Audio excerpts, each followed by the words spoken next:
હવે આપણે શું કરીશું? બોલ ગીતા. હવે તો તને પણ ડર લાગે છે ને? પહેલા જ્યારે મેં કહ્યું ત્યારે તને લાગ્યું નાટક કરું છું.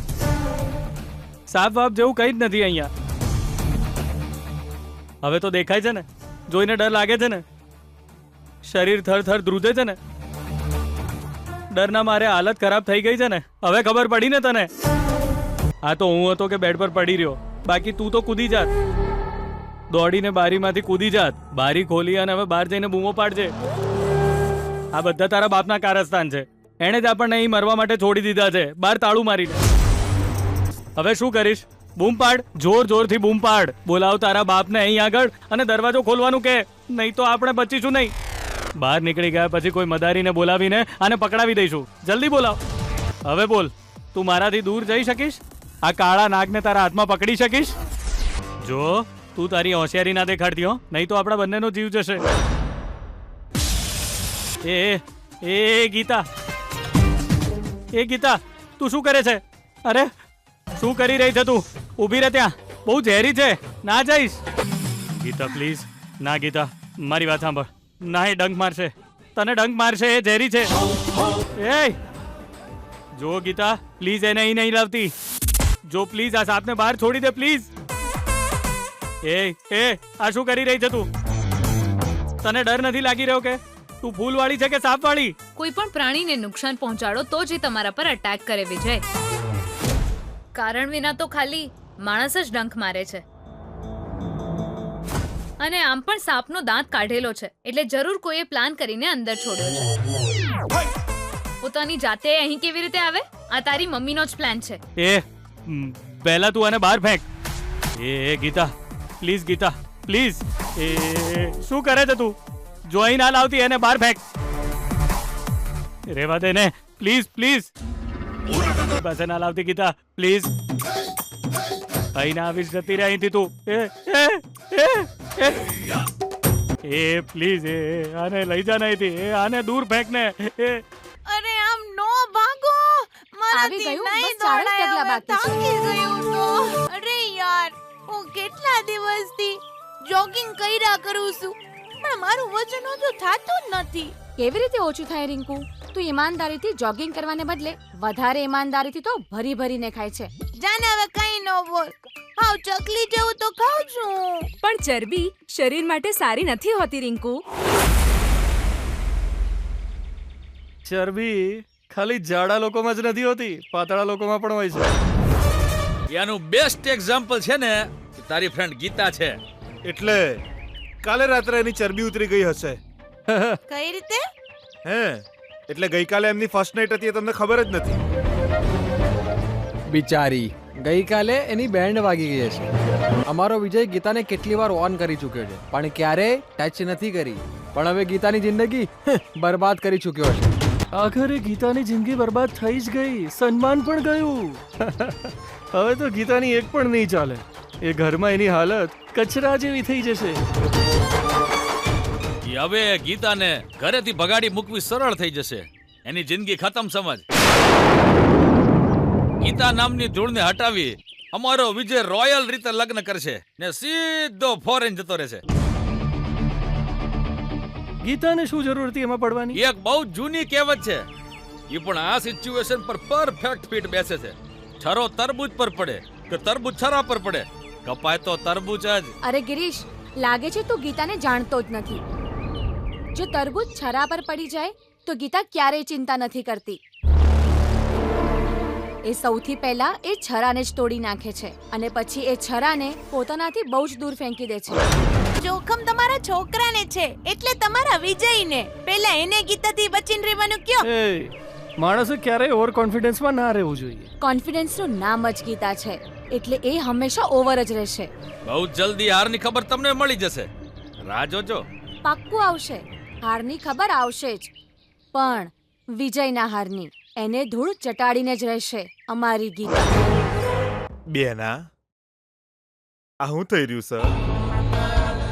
આ બીપી 1 કલાક પહેલા જઈને દરવાજો ખોલીને જતો રહ્યો, અને પછી તારી વહુ એમાંથી વિખરાયેલા વાળ હાથે બહાર નીકળી.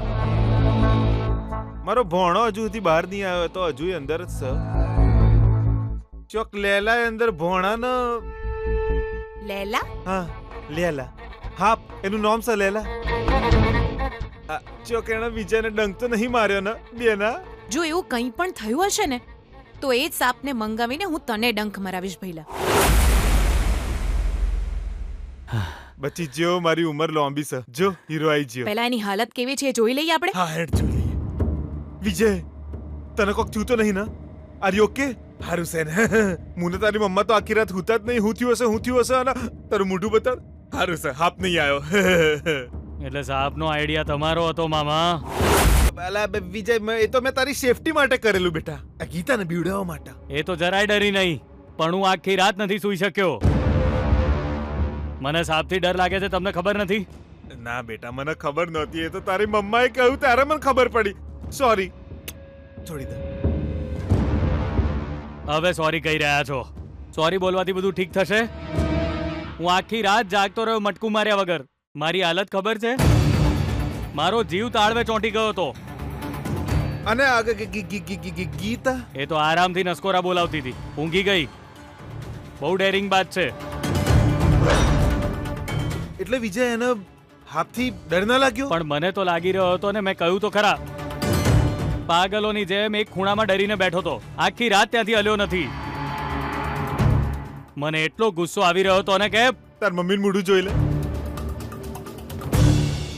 એટલે જ તમને જવા દઉં છું મામા. બાલ કરે છે મને. એ વિજય હાપ છો છે? હા, જાઓ શોધીને ગળે મળો. સખત કોમેડી કરે છે ને? સિરિયસ? પણ તું આટલી સિરિયસ કેમ થઈ જઈ છે? મારો પ્લાન ભલે ખોટો હતો, પણ મારા પ્લાનને કારણે જે નહોતું થવાનું એ તો ના થયું ને, અને જે થવાનું હતું એ ના થયું, તો સારું જ થયું ને. મારા દીકરાને કંઈ જ નથી થયું, એટલે જ તું જીવે છે. નહીં તો અત્યાર સુધીમાં તારી લાશ અહીંયા હોલમાં પડી હોત, સમજ્યો? આ સુશીલા, એ શું કરી રહી તું? એ મારા કપડાને બધું લઈ લીધું ને? બેગમાં મૂકજે બધું. એ મારી લુંગી પણ લઈ લેજે. ચા પી લીધી, નાસ્તો થઈ ગયો. હવે જલ્દીથી જતા રહીએ આપણે છોકરીના સાસરેથી. વધારે દિવસ રહેવાથી આપણી ઇમેજ બગડી જશે, સમજી તું? શું વિચારે તું? તારું મોઢું કેમ હજી લટકેલું છે આવું? દીકરીને છોડીને જવાનું છે એટલે ખરાબ લાગી રહ્યું છે ને? જો તારી સ્થિતિ હું સારી રીતે સમજુ છું, પણ છોકરીઓને મા બાપથી દૂર રહેવું જ પડે. વધારે વિચારીશ નહીં તું, ફટાફટ તૈયાર થઈ જા. ચાલ જી, તમે જમાઈરાજનું મોઢું જોયું? અહીં આવ્યો ત્યારથી એ જ તો જોઉં છું. બહુ સરસ મોઢું છે નહીં એમનું? હે, તમને જરાય વિચિત્ર ના લાગ્યું? કેમ? શું થયું? શું વાત છે? અહીં આવી છું ત્યારથી જોઈ રહી છું, તેમના ચહેરા પર લગ્નનો આનંદ જ નથી. એ સુશીલા, તું આ બધી વાત કયા આધારે કરી રહી છું તું? તે કઈ જોયું ખરું એવું? તમે સમજી નથી રહ્યા. આપણી ગીતા પાસે હોય ત્યારે એ હંમેશા ગંભીર જ રહે છે. જરૂર કંઈ ગંભીર વાત છે એટલે ગીતા પણ આપણાથી છુપાવી રહી છે. નહીં તો જમાઈરાજ થોડું હસતા રમતા તો હોવા જોઈએ ને. કહો. અરે ગાંડી, પુરુષ ગંભીર હોય એટલે એ પોતાની યોગ્યતા બતાવી રહ્યો છે. જીવનમાં એ મસ્તી મજાક કરવા વાળો માણસ નથી. ટ્રુ જેન્ટલમેન કહેવાય તો. અને આમ પણ પુરુષોને એવી રીતે જ રહેવું જોઈએ. બેકારમાં મસ્તી મજાક ટાઈમ પાસ કરવા બેસે તો કેવી રીતે ચાલે? તો પણ એ બંને વચ્ચે જરૂર કોઈ પ્રોબ્લેમ છે. પતિ પત્ની તકલીફમાં છે એ જાણીને આપણે અહીંથી ચૂપચાપ જતા રહેવું જોઈએ. એ લોકો એકબીજા સાથે હસીને વાતો કરતા દેખાય તો જ શાંતિથી રહી શકીશું ને. સુશીલા, આવી કારણ વિનાની ફાલતુ વાતો જીવનને ખોખલું કરી નાખે છે. સુશીલા, દીકરીના ઘર સંસારને લઈને તારા દિમાગમાં આવા વિચારો ના રાખ. જો તું આવું મોઢું ફુલાવીને બેસીશ તો દીકરી અને જમાઈરાજ શું વિચારશે? જો સારું ખરાબ જે પણ છે, આપણે એના વિશે ઘરે જઈને વાત કરીએ. હવે હસતા હસતા ચાલ. આપણી સ્માઇલ કેવી હોવી જોઈએ ખબર છે ને? આપણો ચહેરો જોઈને ગીતાને આપણે ખુશ છે એવું લાગવું જોઈએ. અને આમ પણ એમની વચ્ચે પ્રોબ્લેમ કેવી રીતે હોઈ શકે? અરે હજી ગઈકાલથી તો એમનો પોતાનો ઘર સંસાર શરૂ થયો છે. પુરુષોને કેટલીક વાતો સમજમાં ન જ આવે. આ બધું એક સ્ત્રી જ સમજી શકે છે. હવે રહેવા દે કઈ પણ બોલ્યા કરે છે. સ્ત્રીઓને એક જ વસ્તુ આવડે છે બરાબર, નખરા બતાવતા. હવે રેડી થઈ જા. આ ઉંમરે નખરા. મમ્મી પપ્પા ઘરે જઈ રહ્યા છે. સારું છે, પનોતી દૂર થાય છે. તું પણ સાથે જતી રહે ને. આ ઘરમાંની બધી પનોતીઓ ખાલી થઈ જશે. જો હું જે કહી રહી છું એ ધ્યાનથી સાંભળજે. જતી વખતે બંનેના ચહેરા પર ખુશી હોવી જોઈએ. તારો આવો લટકેલો ચહેરો જોઈને એ લોકોને ચિંતા થઈ જશે. એમને લાગશે કે આપણી વચ્ચે કઈ પ્રોબ્લેમ ચાલી રહ્યો છે. એક પ્રોબ્લેમ નથી, પ્રોબ્લેમ જ પ્રોબ્લેમ ચાલે છે. તારી મારી વચ્ચે કોઈ પણ પ્રકારનો સંબંધ નથી. એ હું જાણું છું વિજય, પણ મમ્મી પપ્પા જઈ રહ્યા છે એટલે એ લોકો અહીંથી જાય ત્યાં સુધી આપણે ખુશ રહેવું જોઈએ. ખોટું હસવું અને બોલવું મને નથી આવડતું. એ લોકોને ખરાબ લાગશે વિજય. તારા ઘરના લોકોને હેરાન કરીને મને ખુશી જ થશે. ચાલ સુશીલા. બાળકો બાય બાય. ખુશ રહો ખુશ રહો. વેવાણજી, તમે જો રજા આપો તો અમે હવે જઈએ. એમાં રજા આપવા જેવી કોઈ વાત જ નથી. તમે? હું તમારા મનની વાત સમજી રહ્યો છું. તમે નથી ઈચ્છતા કે અમે અહીંથી જઈએ ને એકાદ મહિનો રોકાઈ જ જઈએ એવું કહેવા માંગો છો ને કંઈક? હલો. મારી બેના એવું કોઈ કહ્યું જ નહીં અને તમે અલગ જ રીતે લઈ રહ્યા છો. ફરીથી વચ્ચે ટપકી પડ્યા તમે. આ બધું સંસ્કારી લોકોને જ સમજમાં આવે. વેવાણજી ના પાડે તોય અમારે તો જવું જ પડશે ને. લાગે છે તમને કોઈ યાદ કરી રહ્યું છે. એક મિનિટ. એ કમળા, એક કપ કોફી લઈને આવજે. અરે ના ના, કોફી નથી જોઈતી. રહેવા દે. તમને કોઈ યાદ કરે છે. કોણ છે આ ગોડું? કદાચ જમાઈરાજ હશે. જમાઈરાજ, જમાઈરાજ. લો, બૂમ પાડવાનું શરૂ કરી દીધું તારા બાપે. એ બૂમો નથી પાડી રહ્યા, બોલાવી રહ્યા છે. જમાઈરાજ, ઓ જમાઈરાજ. એના મોઢામાંથી જમાઈરાજ જમાઈરાજ સાંભળીને મારું તો લોહી ઉકળી રહ્યું છે.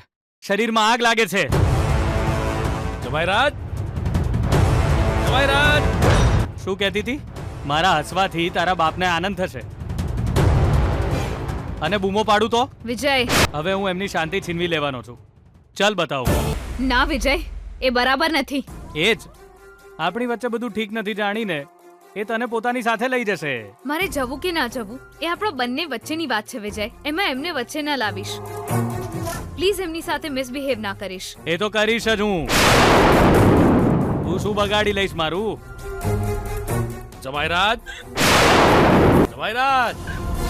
હું તમારો જમાઈ નથી એવું કહેવા જઈ રહ્યો છું. તું પણ જોજે તમાશો. હા શું? જમાઈરાજ હજુ સુધી આયા નહીં. જમાઈરાજ. ઓહો, જમાઈરાજી આવી ગયા. લો એ મોડું બંધ કરો તમારું. આયા મોટા જમાઈરાજ વાળા.